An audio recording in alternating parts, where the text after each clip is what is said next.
19. Lethe. Khebechet stood holding two large, long-stemmed goblets upon returning to the temple garden. Each cup was made of carved gray stone and covered in raised images of gods and man. The goblets were full nearly to the rim with the water of forgetting from the River Lethe. Anubis took one of the goblets and beckoned Ha-Set to walk with him. They left Khebechet and Issa alone in the garden. "I would say that I'm going to miss you, but I suppose that doesn't apply since I won't remember much," Issa said to Khebechet. The two walked past a gazing pool into the most private section of the garden. Flowers hung heavy above their heads, filling the pure air with a sweet fragrance. Issa drew in a deep breath, savoring the delicious scents. "The soul always remembers, even when the mind doesn't," Khebechet replied. She stared down into the stoneware cup at the silver Lethe water. "You just don't know who you are missing." "Another empty place in my life. I guess I don't have enough of those." Issa wrinkled her nose. The flowers were giving her the urge to sneeze.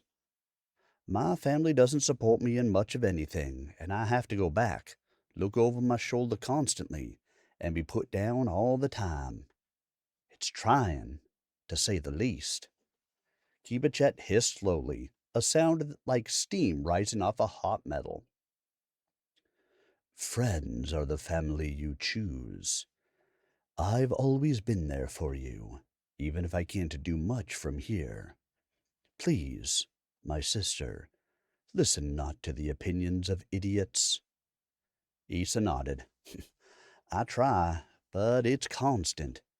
Being a sensitive in the realm of mankind is stressful enough. It's hard not to withdraw when everyone around me just seems to hate me. I don't understand it. I reach out with love, and either they seem to think I've got an ulterior motive, or they attack where they think I'm most vulnerable." "I understand. It's one thing to suspect that people fear and hate you. It is another entirely to know and feel it as we do. We're empaths, so it's difficult for others to understand who don't share that gift." Khebechet agreed and heaved a deep sigh. "I don't know what to tell you, especially since you know my feelings on the matter. All I can do is be there, however I can." Issa sighed and looked over at the stoneware cup Khebechet held to her chest. Her soul sister was staring down into the water of forgetting with a frown. "I guess I should drink that now," Issa whispered slowly. "How much should I drink this time?" "Lethe is tricky. You should probably take a little less than usual," Khebechet told her. "Usually I see you drink about half the cup. In this case, you will need to remember enough to become fully aware after a time. Besides, total amnesia would be unfortunate." "Right," Issa nodded. "Some things I'd like to forget, but what I will probably forget is Ha-Set and everything that's happened here." "You heard my lady," Khebechet told her sternly.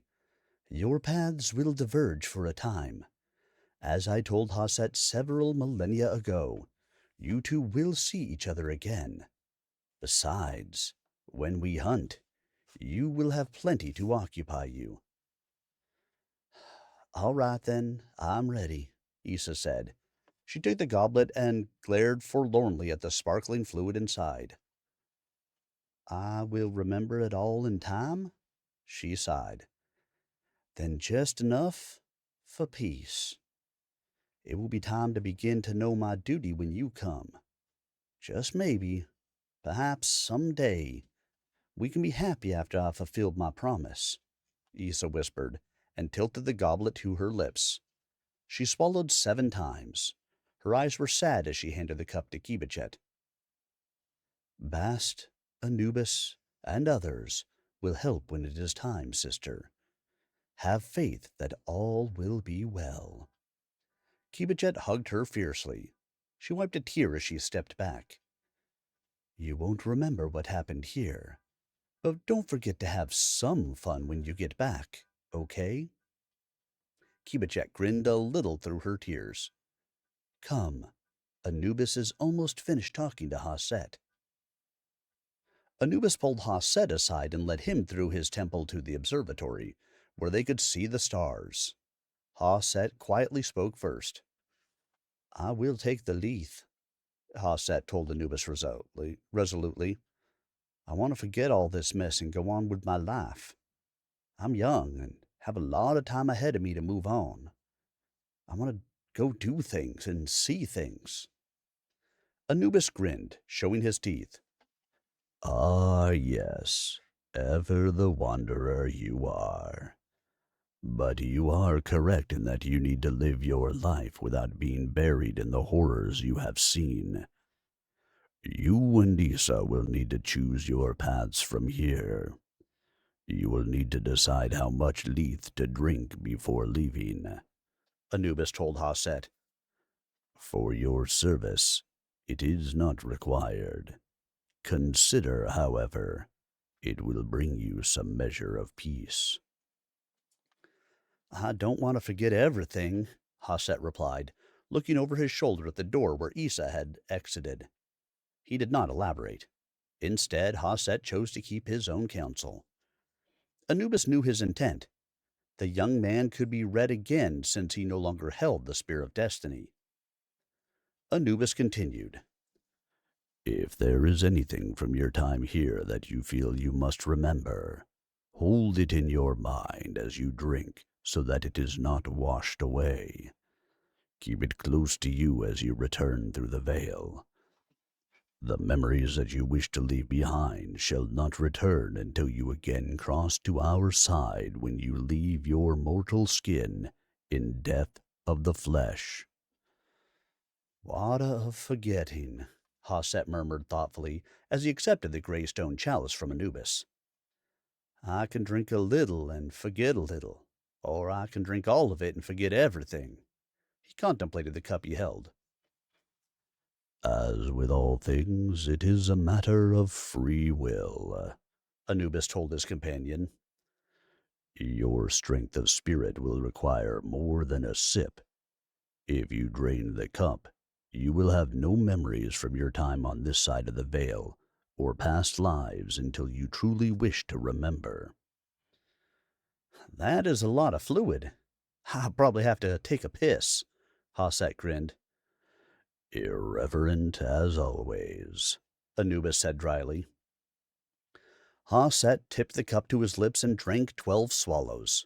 About half of the water was gone when he handed the cup back to Anubis. That should do it, Anubis said. The ladies are returning. I will send you both back together.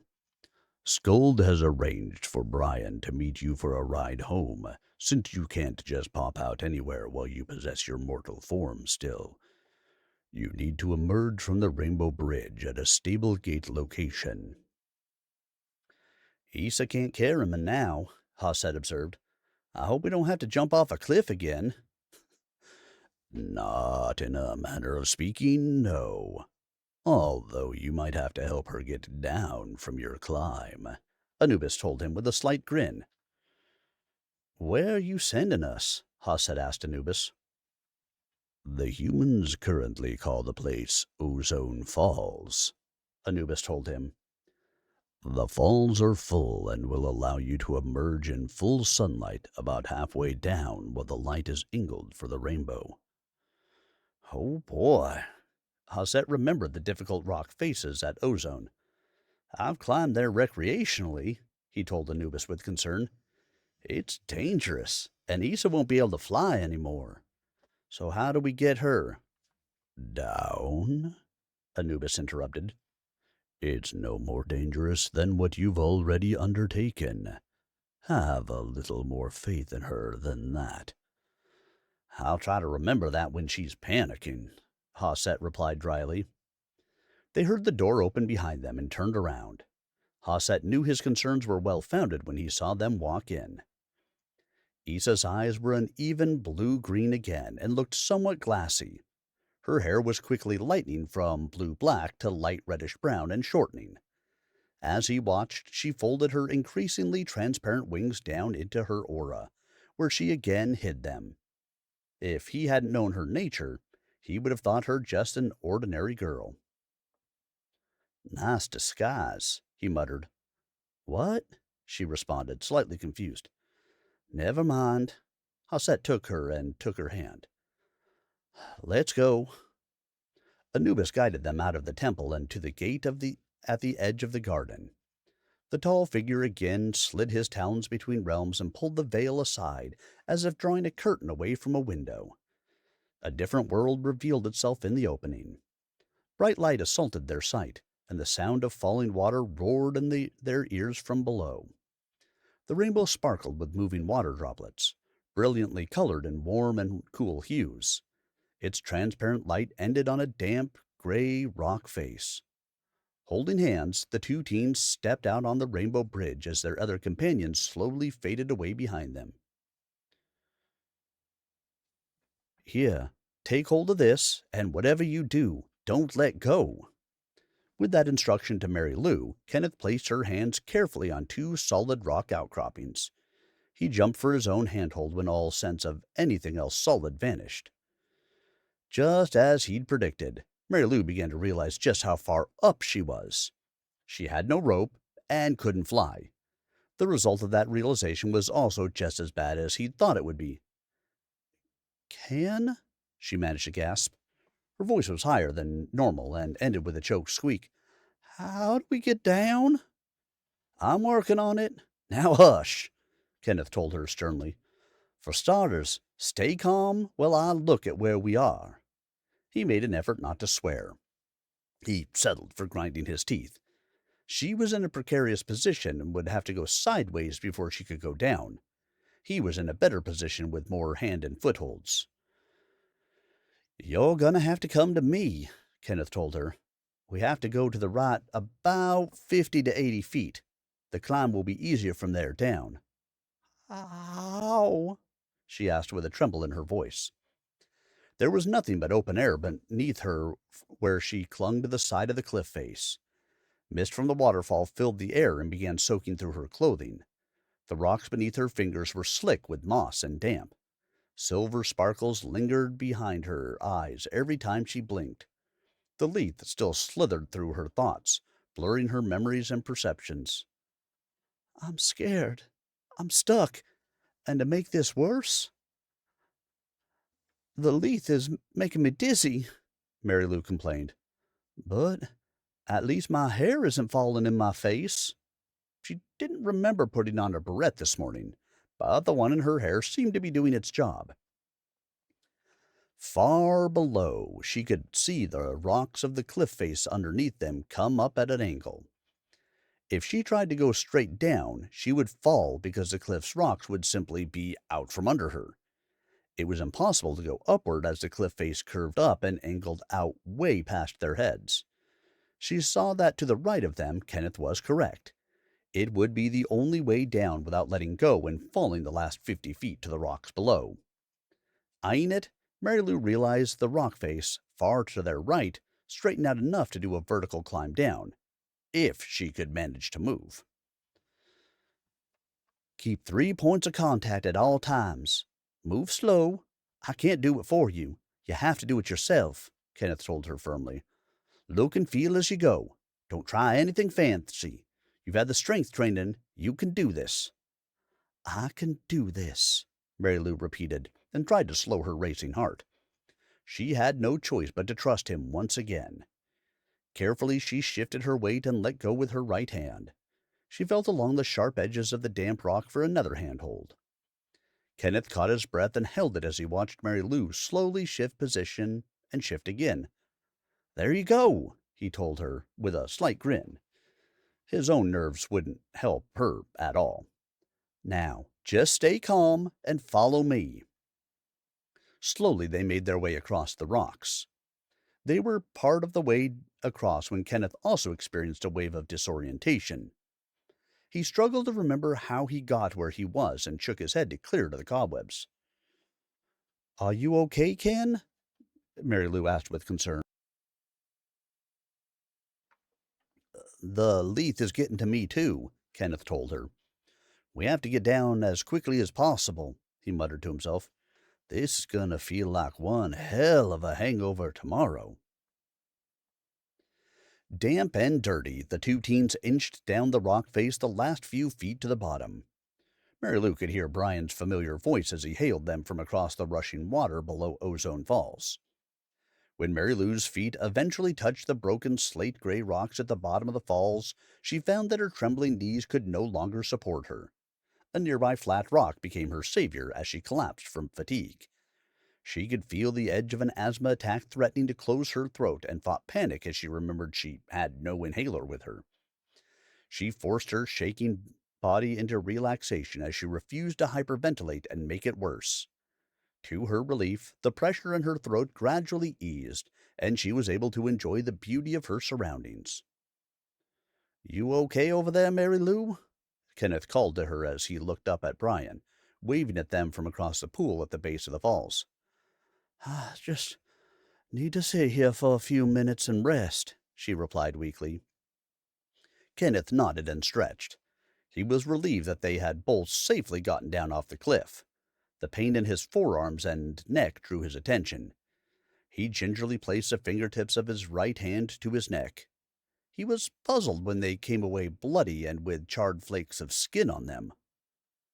What the? He frowned to himself, then shook his head.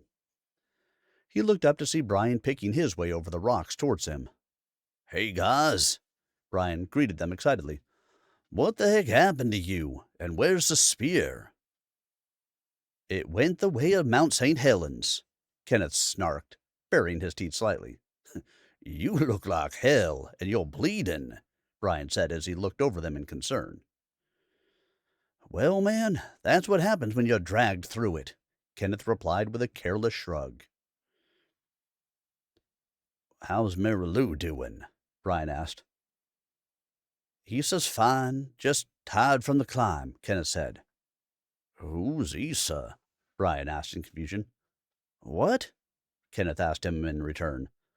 Who are you talking about? Brian eyed his friend warily. Dude, I think I best check over for head traumas. You're not making sense. Nah, I'm fine. I probably just slipped climbing down the cliff, Kenneth told him. Brian looked up at the falls and the sheer cliff face beside it. Maybe next time y'all could think about using rappelling gear? Ropes would make that a lot easier. He saw blood oozing down Kenneth's neck and was puzzled. It came from wounds that didn't seem to be healing the same way every other injury had in the past few months. Between that and his friend's evident confusion, he was worried. He picked his way carefully over the jagged rocks to where Mary Lou was hunched over with her elbows on her knees. Brian squatted down to where he could meet her eyes. How about you? You okay? 2 weeks, going on 3, you've been gone. Your grandmother's been worried sick. Mary Lou just wrinkled her nose and sniffed at the mention of her family. I'm all right, she told him softly. What happened? Brian asked her quietly. She looked at him directly with a haunted expression. Brian's question brought on a wave of disorientation, and her memories were becoming more distant and confused, as if she had woken from a dream. She struggled with articulating the horrors of that dream and found that she couldn't. She settled for telling him the simplest version of the truth. We took care of it. It's done, she said. The spear of chaos is gone forever. Brian looked into her eyes a moment more and nodded. For now, he was satisfied. Let's get you guys back home then, he told her. I'll take you over to Scold's place to get you cleaned up and pick up Ken's car. There will be fewer questions that way. The drive over to the farm passed quietly, with Kenneth and Mary Lou disinclined to talk. Even Brian's typical exuberance wasn't enough to draw them into a conversation. Gravel crunched under the tires of Brian's car as he pulled into the driveway and came to a screeching halt. Damn, he exclaimed. Where'd the barn go? He continued past a pristine meadow where the barn had once stood. To his relief, the house was still there. Brian parked his car in front of the porch beside Ken's car. It wasn't disturbed. All three teens piled out of the vehicle. They knocked and the door opened of its own accord on squeaky hinges. Inside it was spooky, empty, and silent. Skull's house had the air of a place that was abandoned for years, though there was no dust. Lights turned on at a touch, and the water ran. The only soul around was the large red cat perched on the roof. Silently, the cat flicked his tail and watched them with luminous eyes. It didn't take long for Kenneth and Mary Lou to shower and change into clothes someone left for them. As they pulled away from Lady Fate's home for the final time, Kenneth looked behind them in the rear-view mirror and grinned to himself. One memory remained close as the rest faded despite the Lethe. Kenneth saw himself and Bucephalus race over the field as one. The end. To be continued. Watch for Book 3 of the Annals of Atirum series. Daughter of Death. Exodus to Egypt.